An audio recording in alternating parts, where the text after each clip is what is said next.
wabarakatuh. Pada kesempatan kali ini, sebelum kita mulai pelajaran pada pagi hari ini untuk kelas 2, kita mulai dengan bacaan Bismillahirrahmanirrahim. Ya, semoga apa yang akan kita dapatkan ilmu nanti adalah ilmu yang bermanfaat dini wa dunya wal akhirah, ya. Dan semoga pada pagi hari ini kita masih diberikan kesehatan, ya, sehingga kita bisa mengikuti pelajaran yaitu SKI. Selanjutnya pada kesempatan kali ini, ya, saya akan mencoba meringkaskan dari apa yang kita pelajari pada bab 1, yaitu berdirinya dinasti Abbasiyah, ya. Bahwasanya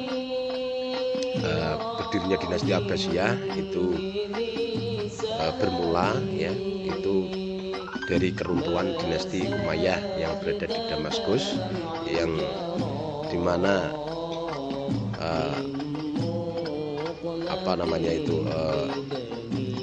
pendiri dinasti Abbasiyah, ya, yang tercatat dalam sejarah, yaitu pendirinya adalah bernama Abul Abbas As-Saffah. Dan sebelum-sebelumnya itu memang sudah ada para tokoh-tokoh yang berpengaruh dalam mendirikan dinasti Abbasiyah yang berada di Baghdad atau di Irak, ya. Di antaranya seperti Muhammad Ali, ya, Ali bin Muhammad, kemudian Abu Musa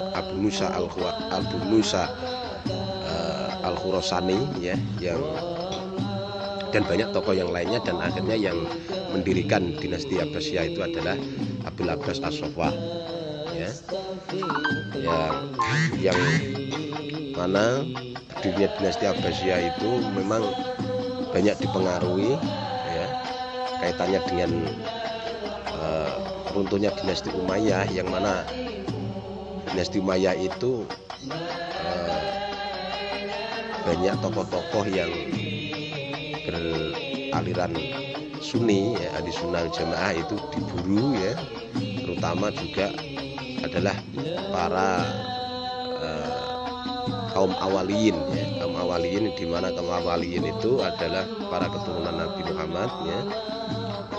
Sehingga tidak ada kata lain keturunan dari kaum awaliyin atau dari keturunan Nabi Muhammad, ya, yang berasal dari Sayyidina Ali, ya, dari Fatimah Az-Zahra, itu melakukan sebuah propaganda yang pada zamannya Abu Musa Al-Khwarizmi, ya, yang akhirnya melakukan sebuah pemberontakan pada dinasti Umayyah sebelumnya itu, sehingga berdiri dinasti Abbasiyah pada waktu itu.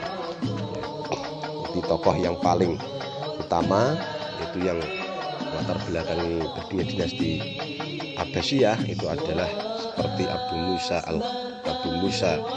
Al-Khurasani, ya, yang beliaunya itu adalah salah satu tokoh propagandis yang melakukan konsolidasi untuk melakukan perongrongan dan melakukan pemberontakan kepada dinasti Umayyah sebelumnya, yaitu pada masa Khalifah Marwan bin Malik, yang terakhir kali khalifah yang memimpin pada masa dinasti Umayyah, ya. Nah, ada alasan-alasan yang besar, yang utama, yang dilakukan oleh Abu Musa Al-Khurasani yang melakukan propagandis, sehingga dia melakukan sebuah pemberontakan karena dipengaruhi karena ketidakadilan, ya, dari Khalifah Umayyah waktu itu, ya.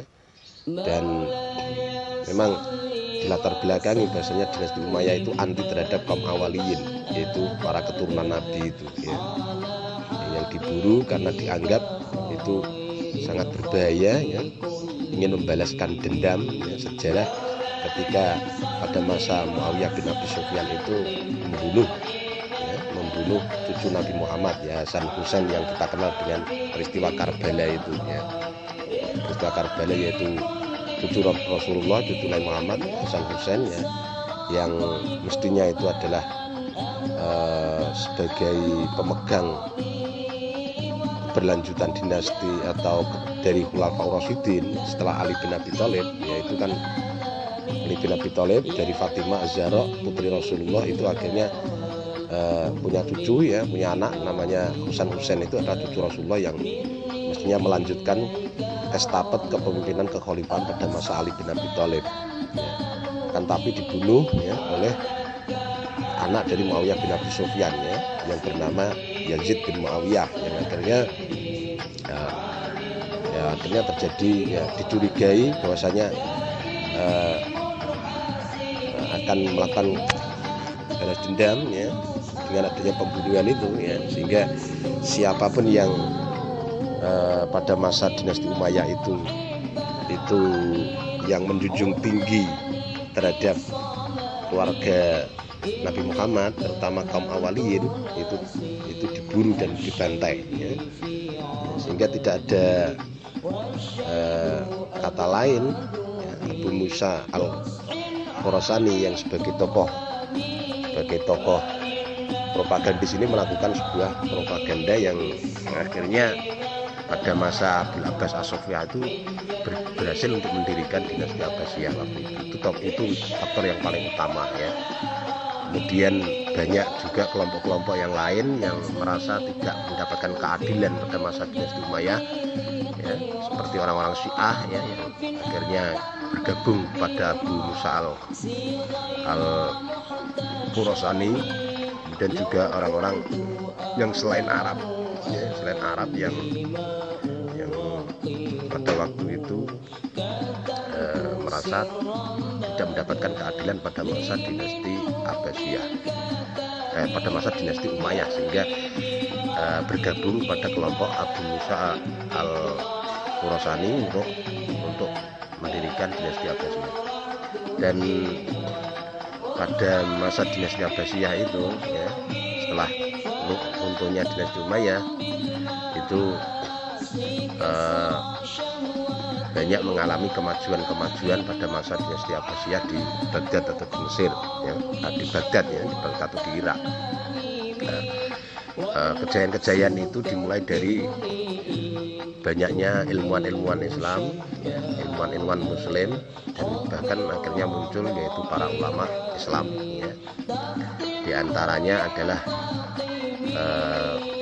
ilmuwan-ilmuwan Muslim ya, yaitu banyak kita jumpai, yaitu seperti tokoh yang menemukan ilmu-ilmuwan eksat seperti matematika, fisika, kimia, kemudian kedokteran, filsafat, dan bahkan berkaitan masalah astronomi ya, seperti Al-Khwarizmi ya, dan lain sebagainya, yang pada saat waktu itu ya, ada 3 kekhalifahan, masa kekhalifahan dinasti Abbasiyah yang banyak berjasa ya, yang diantaranya adalah Al-Ma'mun, kemudian ada masa yaitu Khalifah Harun Ar-Rasyid ya, di Al-Ma'mun, Harun Ar-Rasyid ya, itu adalah, kemudian Al-Mansur ya, waktu itu yang terutama terkenal khalifah yang berjasa pada masa dinasti Abbasiyah itu ya. Sehingga banyak ilmuwan dikembangkan pada masa itu ya. Dengan cara itu mereka banyak menerjemahkan buku-buku, kitab-kitab yang berasal dari Persia ya, berkaitan masalah Persia itu yang berkaitan dengan masalah filsafat ya, seperti dari Yunani ya, buku-buku Plato, Socrates, dan Aristoteles ya, yang banyak mempelajari tentang ilmu filsafat, itu diterjemahkan dalam bahasa Indonesia, dalam bahasa Arab pada masa Khalifah Al-Ma'mun ya, Al-Mansur, dan didirikan sebuah lembaga semacam perpustakaan yang namanya itu disebut dengan Baitul Hikmah ya, Baitul Hikmah, yang mana di situ terdapat perpustakaan yang sampai sekarang tercatat perpustakaan terbesar di dunia ya. Kemudian ilmu-ilmu yang berkaitan dengan masalah berkaitan masalah pemerintahan, strategi politik dan militer, mereka banyak menerjemahkan buku-buku yang berasal dari Roma, ya, dari Romawi, ya, dari Kekaisaran Bizantium, kerajaan Kristen, ya, itu banyak diterjemahkan dalam bahasa Arab pada masa Khalifah Al-Ma'mun Al-Mansur dan pada masa kekhalifahan Harun Ar-Rasyid, ya. Kemudian ilmu-ilmu berkaitan dengan kedokteran itu banyak yang berasal dari India, ya, berasal dari India, Asia, itu diterjemahkan dalam bahasa Arab pada masa itu, ya. Sehingga banyak ulama atau ilmuwan Muslim yang pada saat itu banyak berjasa pada peradaban dan perkembangan Islam pada masa dinasti Abbasiyah, ya, yang mana berdiri hingga sekitar 5,5 abad atau sekitar 520 tahun, ya, hampir 5,5 abad, ya, dari tahun 620 hingga sampai 1250, ya, itu dinasti Abbasiyah berkuasa di Baghdad, di Mesir, di Baghdad atau di Irak, ya. Nah, mungkin kemudian selanjutnya itu yang juga tokoh Islam, ya, tokoh Muslim yang berjasa dalam berkaitan masalah mengembangkan ilmu-ilmu agama Islam, ya, sehingga lahir di sana seperti para imam madhab, ya. Kemudian ada ahli tafsir, kemudian ahli hadis, ya, dibukukan pada masa itu, ya. Kemudian selain fikih, hadis, ilmu tafsir, itu banyak lagi, ya, yang berhasil membuat kemajuan, ya, sehingga mencetak yang namanya kader-kader ulama Islam pada masa itu yang sangat berkualitas, ya. Seperti Ibnu Katsir yang mereka adalah pakar dalam tafsir, ya. Kemudian ilmu hadis, ya, seperti Imam Bukhari, Imam Muslim, Imam Abu Dawud, Imam Nasai, itu pada masanya itu, ya, dalam bidang ilmu hadis, ya.